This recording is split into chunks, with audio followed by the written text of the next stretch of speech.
Welcome back to Sq42 in the UK. What we want to do today is give you guys a much more in-depth look in what we've been doing here over the last few months.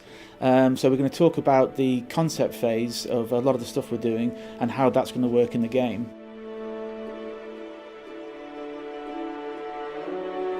We've been working on the first section of the game, and this is basically mining operations and a huge asteroid belt. And so we actually have to make sure that the whole operation, which will be also in the persistent universe, works properly. We've got to make the player feel part of the universe. Everything's got to have a purpose. Yep, living, breathing. At the start of the game we go to a place like a Shubin mining outpost. So you fly there and you put down, but then if you want to go sightseeing, you can go around and you can actually study how stuff works. When we first came up with it, we just came with like the small asteroid base with like the generic, mining platform just plumbed into the side. But then the concept guys go over there and change it a bit. That's the fun bit. Watching it evolve. Because it went from like what's it, about a kilometre long, and now it's 6 kilometres long. It's just huge. Wow, look at the size of that. The Starfarer. That's massive.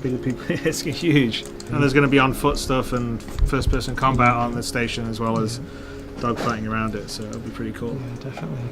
There'll be some cool opportunity for dogfighting, zipping between cables, the asteroids, the base. I think it'll be great. Reaching the visual quality and the fidelity that Chris Roberts is pushing for. It's, I don't know, it's kind of movie quality. There's no rock left unturned, basically. The level of detail in these large ships is so overwhelming that you can basically see every bolt, every nook and cranny. It's not just a case of having a ship and basically saying, okay, well, it sort of looks good. Every single mechanic on the ship has to work. All the systems on the ship has to work.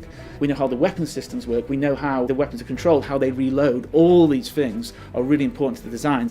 What I got with the Idris was a sort of a rough concept of the shape of the turret. So it was my job to kind of look at that and look at the space that we had inside the Corvette itself and try and figure out how we could come up with a modular system that could be placed into not only the Idris but any of the capital ships. The original design by Ryan Church had these missiles stacked at a slight angle. So we had two options. We could have brought the actual turret itself down into a horizontal position and then just have the missiles load horizontally. But I actually thought it was a nice little extra layer of animation, just have the missile reloading rack just tilt up slightly and slot the missiles in. We've been looking at turrets as well. That's a biggie, isn't it? Yeah. So we came with a lot of the turrets. They weren't manned initially. Yeah, we thought, well, I want to get in there. I want to get in that thing and start blasting away. So yeah. So then that was another one we passed off the concept, and they came back with some awesome stuff, didn't they? Yeah, they can be automated, but the way that everything's sort of looked at, I think in this universe is the player could potentially do a better job. So if he wants to get in a turret that was automated, then he can get in there and he can start choosing his own targets and blazing away. Yeah. There's damage states on them, so you can sit in there blasting away. Then a armor plate there goes flying off, a barrel there goes flying off. It's going to be a lot of fun. Everything we do in Sq42, we've got to consider the persistent universe. We can't sort of go off a tangent. We've got to plan for everything being functional in the persistent universe. We had those harvesters, didn't we? And they were just like, we'll just put some mining drones in the background. They fly around and they just go and harvest.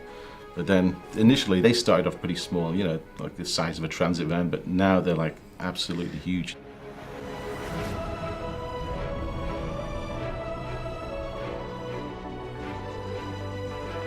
We kind of the initial sort of brief was these sort of deep sea mining rigs that go down and you can fix things, but they've grown and grown since then. Then we came back. Got to stick a cab on it.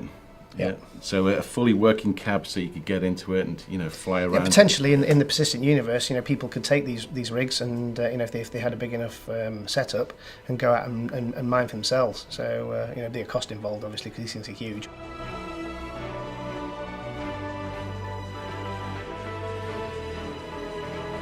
Thanks for joining us here at Sq42. Hopefully you've enjoyed what you've seen today. We're obviously going to come back to you with some more cool stuff later on, maybe talk more about some of the cap ship stuff we're doing. We'll probably come more in depth on some of the way the operations work past the sort of concept phase we've shown you today.